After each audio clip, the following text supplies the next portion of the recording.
では続いてこちらです。ジャン・クルーエ作フランソワ一世の肖像。1530年頃という作品です。これは誰か？フランス国王。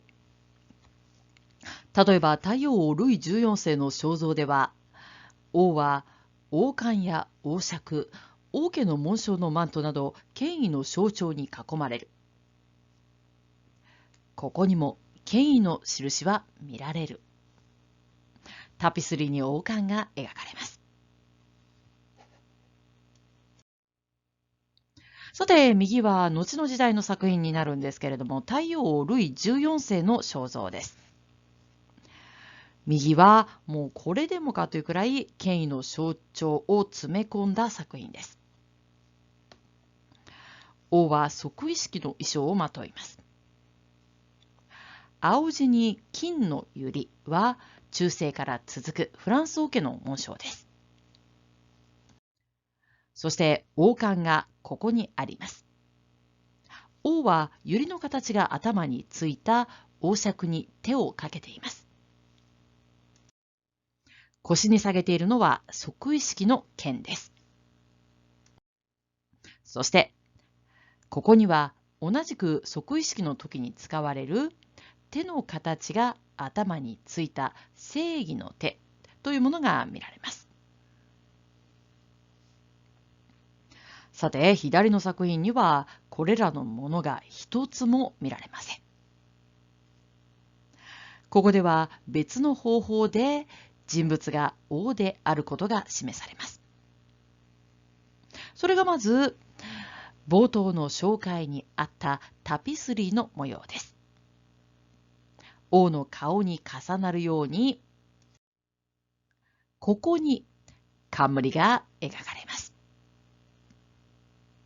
また、いかにも高級感のある衣装、そして近づいた構図で画面からはみ出すくらい王の肩幅を広く見せる演出も、この人物が紛れもなく王であるという確信を印象づけるものになっています。さて、この作品の王様は最晩年のレオナルド・ダ・ヴィンチをフランスに招いた人物です。この王様とダ・ヴィンチとの関係から、ルーブル美術館は世界屈指のダ・ヴィンチの絵画コレクションを誇ります。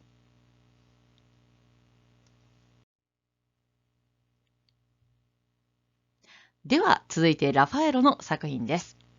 こちらは悪魔を倒す聖ミカエル、通称小さい聖ミカエル。1503年から1505年頃です。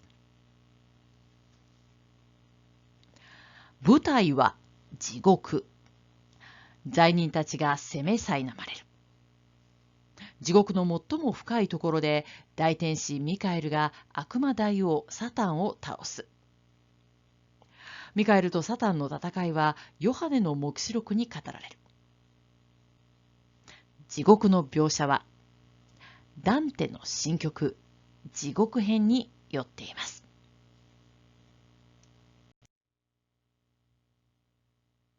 さて、この作品は地獄が舞台になっています。ここに表されているのはこういうものです。まず一番遠いところ左奥に地獄の要塞ディースの町。その手前に偽善者たち。で、それよりも手前にあたる右側に盗賊たちが描かれます。ここに見られるディテールはキリスト教文学の金字塔ダンテの新曲地獄編に基づきます。聖書の記述と文学作品の記述を融合させるという表現がこの作品の独創的なところです。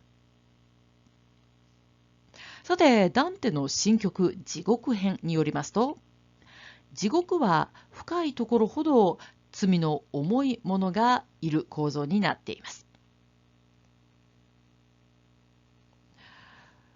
地獄の要塞ディースの町は地獄の第6の谷にあたります。その手前、偽善者たちは地獄の第8の谷第6の堀です。盗賊たちは地獄の第8の谷第7の堀です。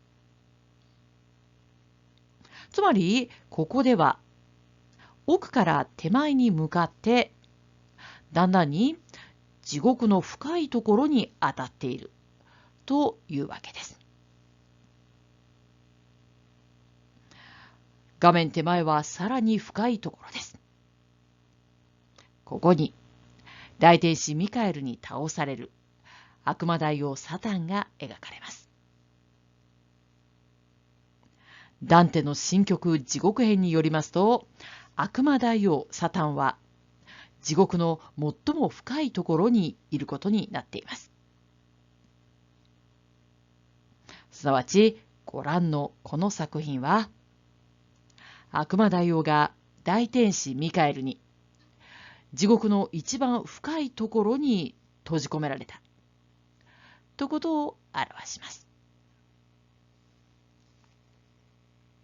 さて、配布資料にはダンテの新曲の該当部分の抜粋を載せています。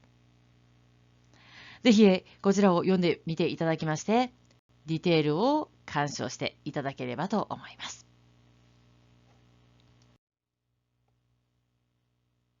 さて、配布資料は27ページの部分です。ラファエロの左の作品は、ラファエロの右の作品と対をなすものと考えられています。右は、ドラゴンを倒す聖ゲオルギウスです。右の作品の背景には、ドラゴンに生贄に捧げられ、ゲオルギウスに救われた王女の姿が見られます。ミカエルが倒す悪魔大王も、ゲオルギウスが倒すドラゴンも、キリスト教世界を脅かす悪を体現します。2つの場面は似たような構造を持っています。この2人はキリスト教世界の騎士の理想を体現します。これら2人の聖人は騎士の二大聖人とみなされて、よく一緒に描かれます。さて、この2人を一緒に描く作品がここまで見た作品の中にありました。配布資料に載せている作品です。確認をしてみていただければと思います。では続いてこちらです。ラファエロ作聖母子と幼い洗礼者聖ヨハネ、別名美しき女庭師、1507年から1508年という作品です。女性は聖母、2人の子供はキリストと洗礼者聖ヨハネ。2人の子供は親戚で年の差6ヶ月違い。洗礼者ヨハネは救い主に敬意を示す。神の子、その母、神の子のために道を整えるもの。救いの物語の核になる3人が愛情あふれる表現で集められます。さて、ここに表されているのは網掛けの3人で、いずれも奇跡の誕生により生まれたと考えられたキリスト教の特に重要な3人です。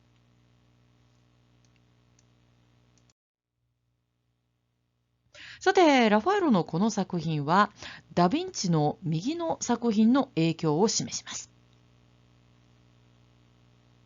ラファエロは非常に柔軟な人で、同時代のダ・ヴィンチとミケランジェロいずれからも学んで、つまり影響を取り入れて両者をしのぐ活躍をいたします。この作品はダ・ヴィンチの聖母子と聖アンナと多くの共通点が見られるのが注目されるところです。ダ・ヴィンチとラファエロは同じ時期にフィレンツェに滞在していた期間がありまして、2人の関係は良好で、ラファエロはダ・ヴィンチに作品を見せてもらったと考えられています。さて、まずこれら2つの作品は構図が注目されます。どちらも手前に大きく屋外にいる3人の人物を全身像で描きます。人物はどちらも三角形を構成します。画面に占める三角形の大きさ、そして形はほぼ同じです。さらに地平線の高さも同じです。ここには明らかな影響関係が見られます。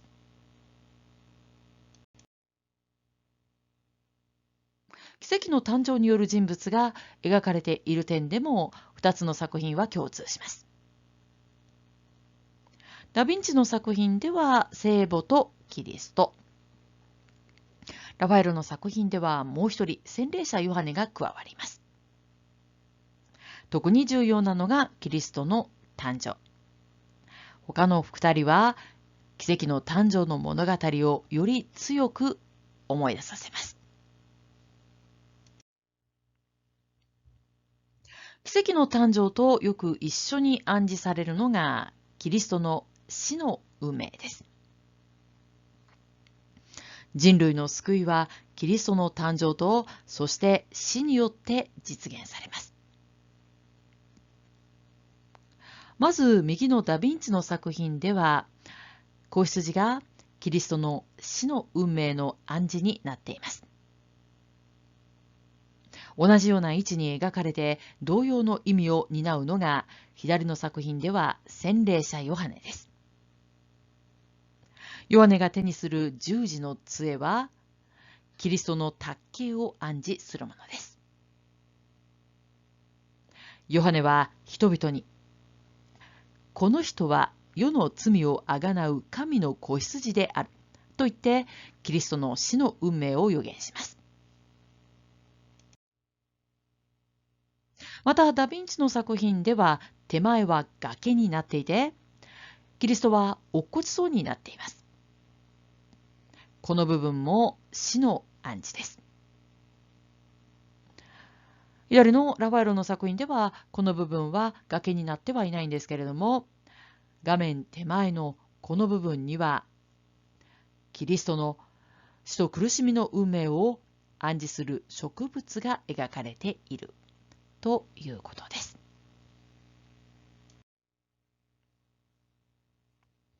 では続いてこちらです。ラファエロ作バルダッサーレ・カスティリオーネの肖像、1514年から1515年頃です。ラファエロが描く実に見事な肖像画。黒、白、グレーが調和する全体。ブルーの瞳が引きつける。人物は宮廷人の心得を描いた人。宮廷人は派手さより素材の良さをこそ重視すべき。自ら宮廷人の気品を体現します。さてこの作品ピンときた方もあるんじゃないかと思います。この作品はモナリザの影響が見られます。人物を斜め横から捉え手まで描く肖像画です。体の部分より顔がこちらを向いていて、視線はさらにこちらを向きます。人物は鑑賞者と視線が合います。人物の体にはひねりがあって、静かな中に動きが内包されます。どちらも視線の力が強力です。ラファエロの作品はこの視線が瞳のハッとするような澄んだブルーの色合いでさらに印象深いものになっています。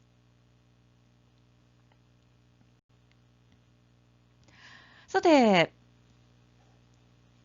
この作品のモデルは社交界でちょっとした影響力のあった人です。この人は後に宮廷人の心得という本を書きまして、これが非常によく読まれました。この本の中で、例えばこの人は、宮廷人、つまり上流階級たるものは、身につけるものは派手さよりも素材の高級さこそ重要であると語ります。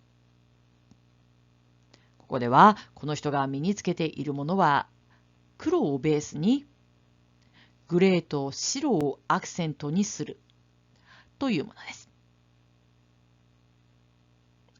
派手な色を全然使わぬこの着こなしが何とも上品です。素材は黒い部分はベルベット、グレーの部分はミンクか何かの毛皮でしょう。いかにも柔らかで滑らかな手触りを思わせて明らかに高級感が感じられます。著作の中で語っている宮廷人のエレガンスというものをこの人は自ら体現します。では続いてこちらです。同じくラファエロ作、聖家族と聖エリザベト、幼い洗礼者聖ヨハネ、二人の天使、1518年です。ここに描かれるのは、キリストとその母、マリア。マリアの子を神の子と知りながら、マリアと結婚したヨセフ。救い主に先立ち生まれた洗礼者ヨハネとその母エリザベト。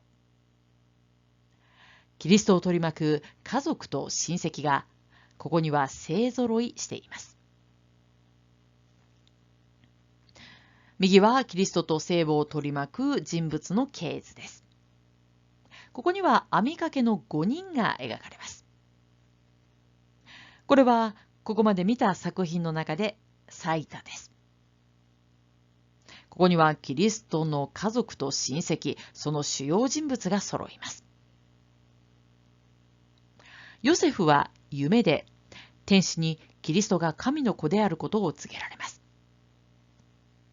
ヨハネは十字の杖を持ちキリストを礼拝します。ヨハネの母エリザベトがマリアの親戚で、エリザベトはマリアよりずっと高齢です。キリストとヨハネは、ヨハネの方が先に生まれて、2人は6ヶ月違いです。キリストはゆりかごから飛び出し、聖母に抱きつきます。天使の一人が花を掲げていて、聖母とキリストを称えています。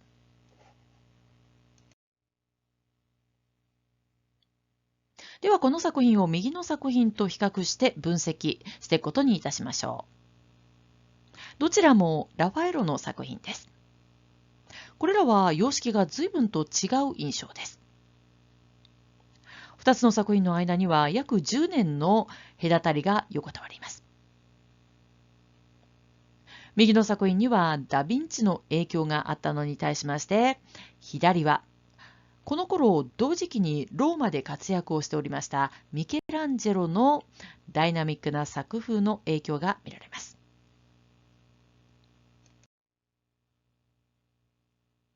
さて、2つの作品には同じ人物が描かれます。聖母マリア、キリスト、洗礼者ヨハネです。この3人はいずれも奇跡の誕生によって生まれた人です。左の作品ではここに天使のお告げを受けたヨセフ、洗礼者ヨハネを生んだエリザベトが加わって、一層奇跡の誕生に関するお話を強く思い出させることになっています。さて、聖母子を描く作品には多くの場合、幼子キリストの死の運命の暗示が含まれます。右の作品では洗礼者ヨハネがキリストの死の運命の暗示でした。左の作品も同様です。さらに左の作品ではゆりかごも死の暗示と見られます。赤ん坊のキリストが寝かされる貝羽桶やゆりかごは、伝統的に墓や棺のイメージと結びつけられてきたものです。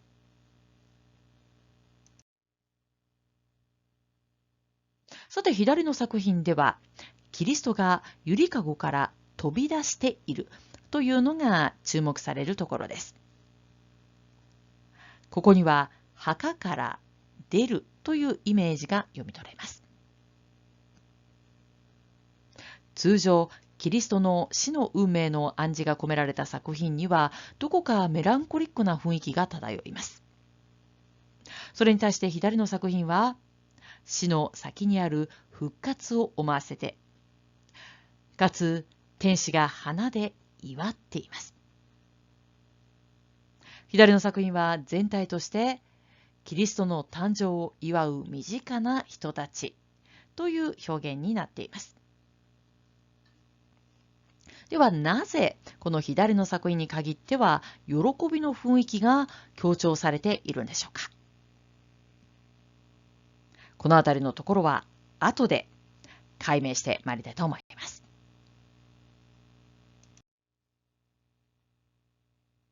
では続いてこちらです。ラファエロ作悪魔を倒す聖ミカエル、通称大きい聖ミカエル、1518年という作品です。鎧に身を包んだ麗しい天使が大天使聖ミカエル。足元に悪魔大王サタンを倒す。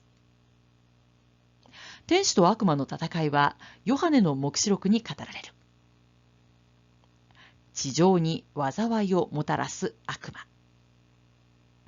最終的に人硫黄の池に投げ込まれます。さて、大天使ミカエル率いる天使の軍勢と悪魔の戦いは、聖書の最後に収められているヨハネの黙示録の中で語られます。天で戦いがあり、サタン率いる反逆天使の軍勢が、ミカエル率いる天使の軍勢によって追放されます。反逆天使たちは天から地上に落ち、悪魔となって地上に災いをもたらします。ヨハネの黙示録はいつか来る裁きと神の国実現の時についての予言的ビジョンを語ります。裁きに先立ち、地上には様々な災いが起こります。災いには神によって起こされるものと悪魔によって起こされるものがあります。悪魔について語る流れの中でこのお話は出てきます。さて、天を追放され地上に落とされた悪魔の首領、竜と呼ばれるサタンは、一人の天使によって底なしの淵に1000年の間封印されます。その1000年が終わるとサタンは解放され、再び地上に災いを起こして、で最終的に人硫黄の池に投げ込まれます。さて、右はいずれもルーブル美術館の作品です。このうち下は先ほどご覧いただいたラファエロの作品です。右側2つは物語の別の場面を描きます。上が反逆天使が天から地上に落とされ悪魔になるところ。下が天から落とされた悪魔が地上で打ち負かされるところを描きます。さて、サタンを倒すといえば大天使ミカエルです。ですけれども、聖書を注意深く読みますと、ミカエルの名前がはっきりと書かれているのは、天での戦いの時だけです。地上で1000年サタンを封印した天使は誰か。最終的にサタンを人を硫黄の池に投げ込んだのは誰か。これは詳しく語られてはおりません。おそらくは神が最終的にサタンを火と硫黄の池に投げ込んだろうと思われます。ですけれども、右のラファエロ、そして左のラファエロの作品も、神の代理としてミカエルがサタンにとどめを刺すという表現になっています。左の作品では、ミカエルの足元、岩から火が吹き出していて、火と硫黄の池を表します。そして右の作品では、火と硫黄の池の中、地獄が舞台になっています。では続いて先ほどご覧いただいた右の作品と左の作品の関係をお話しすることにいたしましょう。これらは左が縦 2.6 メートル、右が縦 2.07 メートルというどちらも大型の作品です。左はルーブル美術館では大きい聖ミカエルと呼ばれておりまして、右は大きい聖家族と呼ばれています。ちなみに先ほどご覧いただきましたラファエロの小型のこちらの作品がルーブル美術館では小さい聖ミカエルと言われています。ルーブル美術館にはラファエロが描いた同じミカエルとサタンをテーマにした作品が2つ所蔵されておりますために、大きい、小さいと相性をつけて2つを区別しているわけです。右の作品も同じく聖家族をテーマにしたラファエロの小型の作品がルーブル美術館にはありまして、大きい、小さいと相性をつけて2つが区別されています。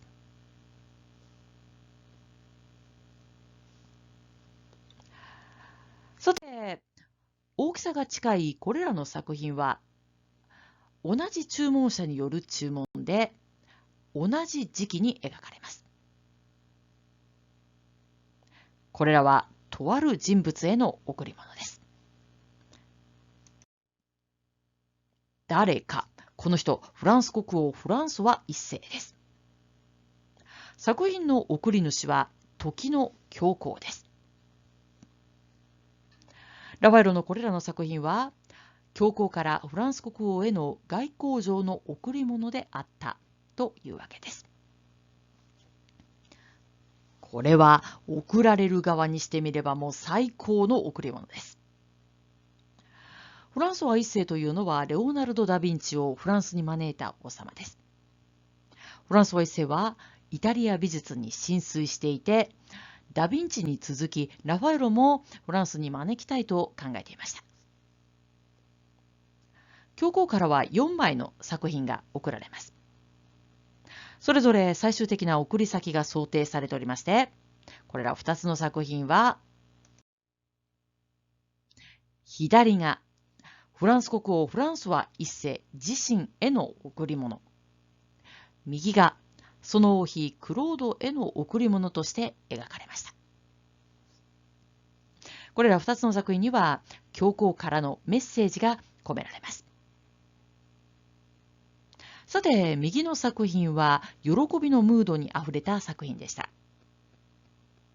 右の作品には王妃クロードの王太子出産についての教皇からのお祝いの気持ちが込められます。ここでは王妃クロードが聖母に重ねられ、王太子がキリストに重ねられます。左の作品はフランソワ一世と大天使ミカエルを重ねています。悪魔大王サタンはキリスト教世界を脅かす悪を暗示します。背景には地中海を思わせる海が描かれます。当時キリスト教世界は地中海の東側に勢力圏を拡大していたオスマントルコ帝国の脅威にさらされておりました。フランソワ一世に贈られた左の作品には大天使ミカエルのようにキリスト教世界を守ってくださいという教皇からフランソワ一世へのメッセージが込められているわけです。では続いてこちらです。ティツィアーノ作田園の総額1509年頃という作品です。マネの草上の昼食に着想を与えたのがこの作品。マネの作品はスキャンダラスで挑発的。ここでは女性たちは人間の女性たちではない。ここには異質なものが平和に共存する伝説の理想郷のイメージが表されます。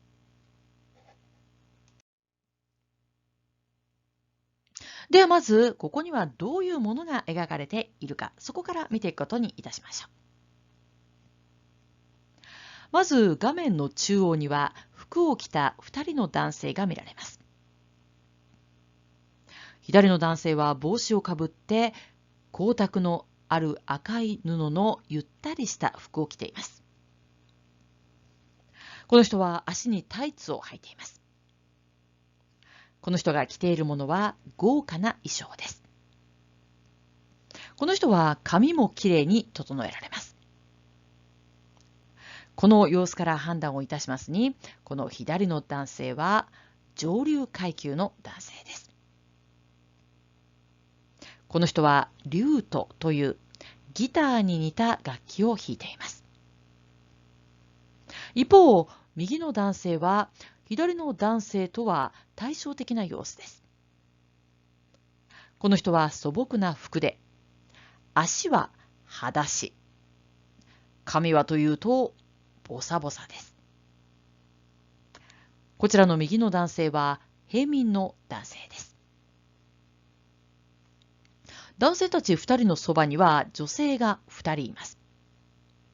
男性たちが服を着ているのに対して女性たち2人は裸です。このシチュエーションは普通に考えるとかなり異様です。左の女性は石でできた水槽のようなものの傍らに立っています。これは水をためる水盤か何かでありましょう。女性は水盤に水差しで水を注いでいる様子です。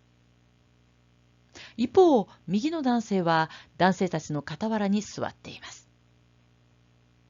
こちらの女性は手に縦笛を持っています。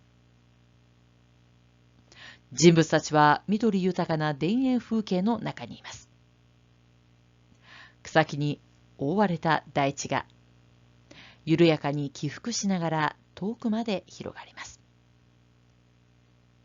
風景の中ほど右側には羊の群れを連れた羊飼いが見られます。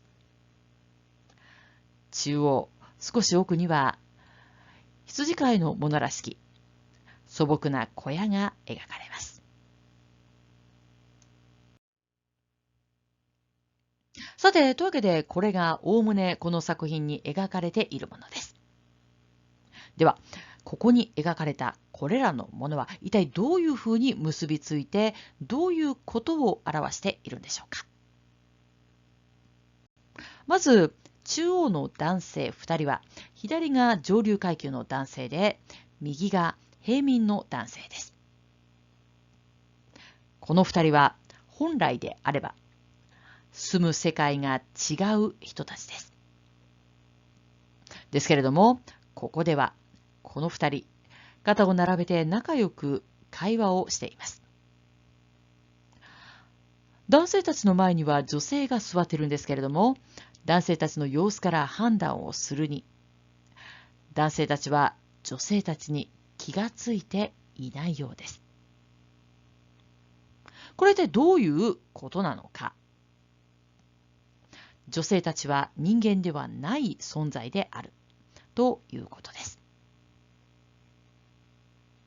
女性たちは男性たちには見えておりません。では、ここに描かれた2人の女性は誰なのか。2つの可能性が考えられます。1つがニンフと言われる下級の女神です。ニンフは自然界の生命力や繁殖力を象徴する存在です。もう一つの可能性がミューズです。ミューズは詩人たちの守護者です。詩は音楽に乗せて語られました。というわけで、ミューズは音楽とも関係します。さて、男性たちには女性たちが見えておらず、男性たちと女性たちは会話をしておりません。ですけれども、ここには男性と女性をつなぐものが存在します。では、それは何なのか。楽器です。赤い服の男性が奏でている楽器、リュートは弦楽器です。弦楽器は複数の弦が奏でる音の調和によって音楽を生み出します。弦楽器は複雑な構造の楽器です。弦楽器は高尚な音楽を象徴します。座っている女性が手にしているのは笛です。笛は弦楽器に比べるとシンプルな構造です。笛は素朴な音楽を象徴します。水盤に水を注ぐという左の女性の様子は意味深です。女性が注いでいる水は目に見えぬものから頭の中に注がれるインスピレーションを暗示しているのかもしれません。さて、ここでは上流階級の男性と平民の男性、人間と人間ではない存在、高尚な音楽と素朴な音楽が共存します。この本来異質なものが自然に共存するという、このことを可能にしているものは何なのか。人物たちが置かれている場所です。この場所、羊飼いのいる緑豊かな田園風景です。この場所、おそらく古代ギリシャの伝説の理想郷、アルカディアというもののイメージです。理想郷アルカディアでは、羊飼いたちが音楽を奏でたり、愛を語ったりしながら何の憂いもなく幸せに暮らすと考えられました。ティツィアノのこの作品は、この時代に高まった古代の伝説の理想郷への憧れの中に位置づけられます。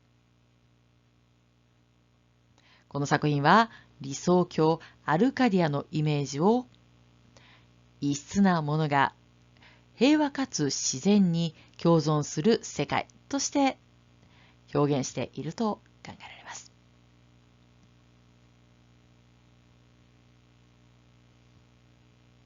作品の重要な要素になっている音楽は調和というものの象徴です。さて、ティツィアーノはベネチアの画家です。ベネチアは水の都です。ベネチアの上流階級の人たちはよく緑豊かな内陸部に別荘を持ちました。理想的な世界アルカディアを描いたと考えられるこの作品は、水の都ベネチアの人々の緑豊かな大地への憧れも表していると考えられます。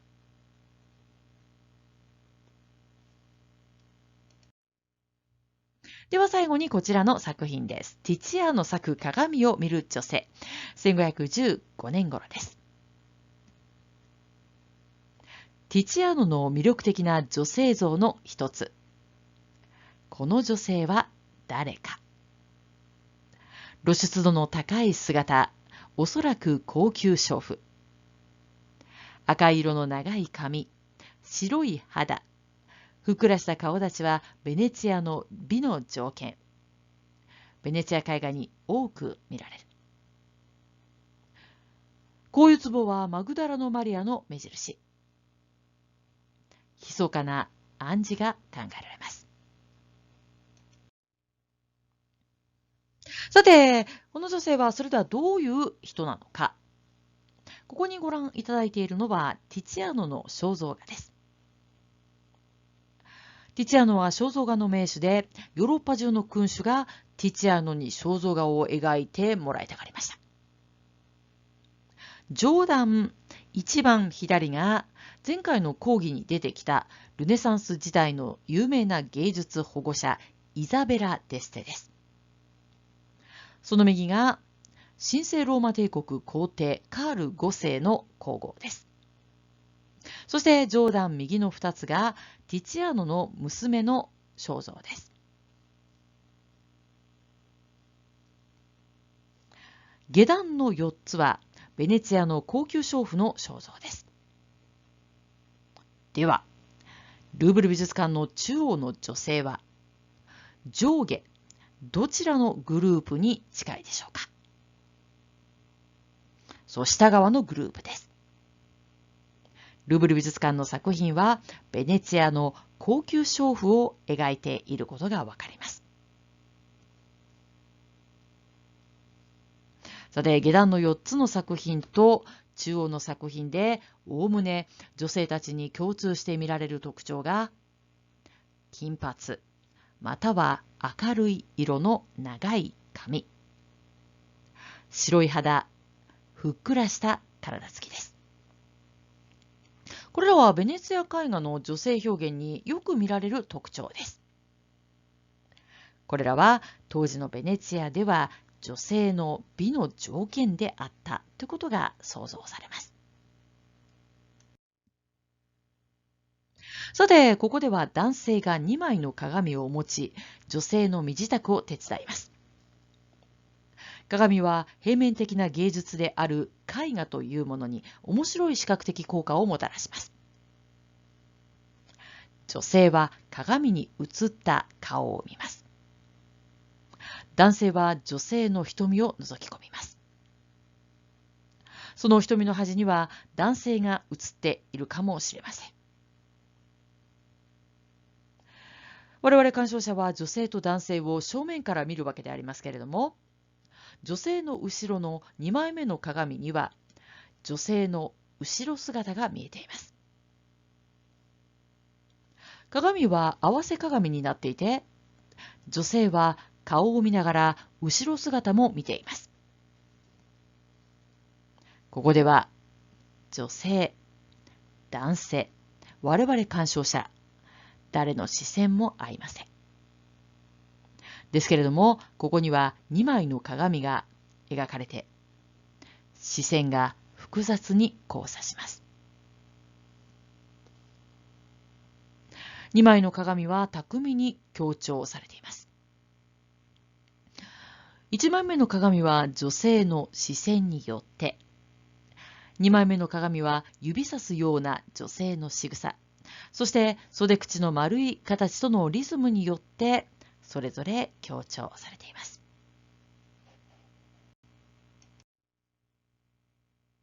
さて、女性は香油壺に手をかけています。香油壺というのはマグダラのマリアの目印になるものです。マグダラのマリアはキリスト教の聖女です。改悛した罪の女で元娼婦と考えられました。マグダラのマリアはキリストの足を涙で洗い、髪で拭い、足に香油を注ぎます。キリストはマグダラのマリアの罪を許します。では、この女性はマグダラのマリアであるんでしょうか。この作品は、むしろ高級娼婦の女性にマグダラのマリアのイメージを重ねる見立て肖像画と考えるべきでありましょう。この作品は高級娼婦の女性の美しさと魅力を表しながら、見る者にマグダラのマリアを思い起こさせて、罪と許し、救いということについて考えさせる構造になっているわけです。同様の作品を配布資料に載せています。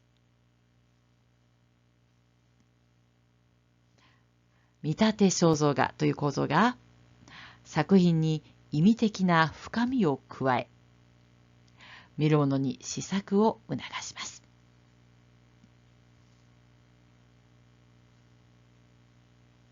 さて、というわけで以上、名画を読み解くダヴィンチ作洗礼者聖ヨハネほかということでお話をさせていただきました。次回の講義はこちらです。ベロネーゼ作カナの婚礼ほかということでお話をさせていただきます。では皆さん、お疲れ様でした。ご清聴ありがとうございました。